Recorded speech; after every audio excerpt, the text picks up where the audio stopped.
আমি একটা ভিডিওতে বলেছিলাম যে আমি বিয়ে করব, বিয়ে করার জন্য ছেলে খুঁজতেছি। তো কিছু কিছু প্রবাসী ভাই আছে যারা ফোন দিয়ে বলে তোমার ওড়নাটা একটু সরাও, তোমার জামাটা একটু উঁচা করো, তোমার ওই যে কি বলে মানে পায়জামাটা একটু সরাও দেখি ভিডিও ফোনে। কেন ভাই, আমাকে দেখে কি মনে হয় যে আমি বাজে মেয়ে?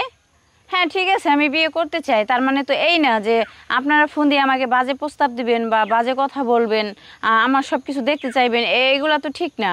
হ্যাঁ ঠিক আছে, আপনারা ফোন দিচ্ছেন বা যোগাযোগ করতেই পারেন বিয়ের কথা বলার জন্য। আছে না এরকম কিছু, অনেক কিছুই তো আছে। তো এরকম বাজে বিহেভ করেন কেন আপনারা?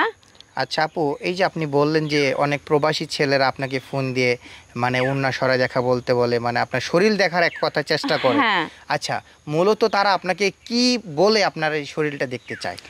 আমাকে বলে যে হ্যাঁ আপনার ওনাটা একটু সরান, সমস্যা নেই, আমি আপনার জন্য টাকা পাঠাই দিতেছি, আপনার বিকাশ নাম্বারটা দেন, আপনার ফোন কিনে দিব, আপনার বাড়ি করে দিব, তারপরে গাড়ি কিনে দিব। মানে এক একজন এক এক ধরনের কথাবার্তা বলে। মানে আপনাকে টাকা পয়সার লোভ লালসা হ্যাঁ দেখায়, অর্থ হ্যাঁ সম্পদের লোভ লালসা দেখায় আপনার শরীর দেখতে চায়, তাই তো? হ্যাঁ।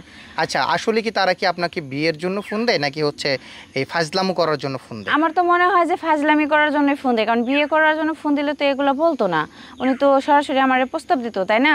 জি। আর আমি বলি যারা প্রবাসে আছেন তারা তো অনেক কষ্ট করে টাকা কামাই করেন, কেন ভাই মেয়ে মানুষ দেখলে কেন এ ধরনের আচরণ করেন? কেন বলেন মেয়ে মানুষকে যে জামা কাপড় সরাও, তোমার এটা সেটা দেখাও, টাকা পাঠাই দিতেছি? আপনারা তো দিন শেষে পরিশ্রম করে টাকা কামাই করেন, তাই না? আচ্ছা আচ্ছা আপু, মানে মূলত আপনাকে এরকম কতজন প্রবাসী মানে অফার করেছে যে আপনাকে মোবাইল কিনে দিব, টাকা পয়সা দিব, কাপড় খুলে দেখাও, এরকম কতজন প্রবাসী আপনাকে অফার করেছে? সত্যি কথা বলতে অনেক প্রবাসী বলছে, কারণ ওই ভিডিওটার মধ্যে নাম্বার নিয়ে মনে করেন যে এত নাম্বার, আমার নতুন নতুন নাম্বারে ফোন আসে, মানে রিসিভ করলে কোন দেশে, আমি প্রবাস থেকে বলতেছি, আমি দেশের বাইরে থাকি। হ্যাঁ বলেন, এই তো মানে একটু বলার সুযোগ দিলে আর কি শুরু করে দেয়, আপু আপনার জামাটা একটু খুলে দেখাবেন, আপনার ওড়নাটা একটু সরে দেখাবেন, আপনার বিকাশ নাম্বারটা দেন, আপনি তো অনেক সুন্দর, আপনাকে অনেক ভালো লাগে, আমি আচ্ছা, টাকা পাঠিয়ে দিচ্ছি। মূলত আপনাকে বিয়ে করবে এরকম কোনো ছেলে আপনাকে ফোন দিয়েছিল কিনা? না না। না, সবাই শুধু এইগুলো করার জন্য ফোন হ্যাঁ, দেয়? তারপর আচ্ছা বলে হ্যাঁ আমি তোমাকে অনেক ভালোবাসি, তোমাকে অনেক ভালো লাগে, তোমাকে আমি দেশে এসে বিয়ে করব। আরে ভাই, বিয়ে যদি করবা তাহলে আমার শরীরটা কেন দেখতে চাও? শরীরটা তো দেখতেই পারবা বিয়ে করলে। আচ্ছা, মূলত কি আপনাকে ইমুতে ফোন দেয়? হ্যাঁ এই মতে। আচ্ছা, তো আচ্ছা আপু, আপনি এই যে মূলত এখন হচ্ছে যে ছেলে কিরকম চাচ্ছেন, যারা আপনাকে শরীর দেখতে চাইবেন এরকম ছেলে চাচ্ছেন, নাকি আগে প্রেম করবেন, তার সাথে কথাবার্তা বলবেন, তারপরে হচ্ছে?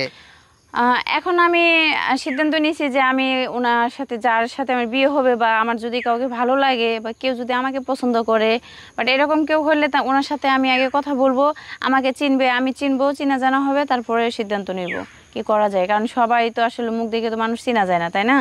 অবশ্যই আমি জানি না মানুষটা কীরকম বা মানুষটা জানবে না আমি কীরকম, অবশ্যই চিনা জানা দরকার আছে। আচ্ছা, কোনো প্রবাসী ভাইয়ের সাথে যদি আপনার সেই ভালো সম্পর্ক হয়, তাকে যদি ভালো লেগেই যায়, সে প্রবাসী ভাইকে যদি কিছু দেখতে চাই, আপনি কি দেখাবেন? বা যদি মনের মিল হয়ে যায়? দেখেন, এটা আসলে একান্ত পার্সোনাল বিষয়। হ্যাঁ, এটা এটা বলা ঠিক না, কারণ ক্যামেরার সামনে এটা বলা আসলেও ঠিক না, এটা তো একান্তই পার্সোনাল।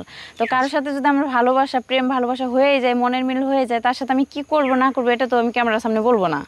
আচ্ছা আচ্ছা, ওটা কিন্তু পার্সোনাল বিষয়। হ্যাঁ। আচ্ছা, তো আপু এই যে এবার এবার কি আপনি ফোন নাম্বার কি আপনি ভিডিওতে দিবেন? আর না, আমি আর ফোন নাম্বার দেব না। তো অবশ্যই আপনারা ইনবক্সে নক করবেন, কমেন্ট করবেন। হ্যাঁ আচ্ছা, মানে আপনি দেখে যাচাই করে তারপরে জি। হচ্ছে আপনি আগে অ্যাকসেপ্ট করবেন, তাই তো? হ্যাঁ হ্যাঁ। আচ্ছা, তো আপু আপনার নামটা কি যেন বলেছিলেন, আমি আসলে খেয়াল নাই অতটা। আমার নাম সোনিয়া। সোনিয়া। আচ্ছা, তো দর্শক, এই যে সোনিয়া আপু কিন্তু বিয়ে বসতে চেয়েছিল একটা ভিডিওতে, আপনারা জানেন। তো সেই ভিডিও ভাইরাল হওয়ার পর দেখা যাচ্ছে অনেক মানুষ তাকে প্রবাস থেকে নক দিয়ে অনেক কুপ্রস্তাব দিয়েছে। তো আসলে সোনিয়া আপু কিন্তু ওই টাইপের মেয়ে না, আপনারা যেই টাইপের ভাবেন। আসলে আপনারা কীরকম মন মাইন্ডের আমি এটা বুঝতেছি না, যে আপনাদের যদি সুস্থ ভালো মস্তিষ্ক থাকে, একটা মেয়ে কতটা অসহায় হলে যে ক্যামেরার সামনে এসে বলে যে বিয়ের কথা, নিজের বিয়ের কথা বলে, তো সেই সুযোগটা যদি আপনারা হাতে নিয়ে তাকে কুপ্রস্তাব দেন, খারাপ কথা বলেন, আসলে ঘরে তো প্রত্যেকেরই মা বোন আছে, তারপরে আপনি যদি আপনার বোনকে যদি এরকম অফার করতো, তাহলে আপনার হয়তো মাথা ঠিক থাকতো না। তো মেবি ওনার হয়তো আজকে কেউ নাই, এই জন্য হয়তো এরকম অসহায় হয়ে আমাদের ক্যামেরার সামনে আসছে, আর আপনারা সেই অসহায়ত্বের সুযোগটা কাজে লাগাচ্ছেন। আমি আপনাদের কাছে বিনীত আকারে রিকোয়েস্ট করব, যারা সত্যিকারে সোনিয়া আপুর দায়িত্বটা নিতে চান, তারা হয়তো নক দিবেন, সরাসরি নাম্বার দিব না এবার সোনিয়া আপুর। আপনারা সরাসরি আমাকে মেসেজ করবেন, আমি আগে জাস্টিফাই করব আপনি কীরকম ছেলে। যদি আপনি ভালো ছেলে হয়ে থাকেন তাহলে অবশ্যই আমি সোনিয়া আপুর সাথে যোগাযোগ করিয়ে দেওয়ার চেষ্টা করব।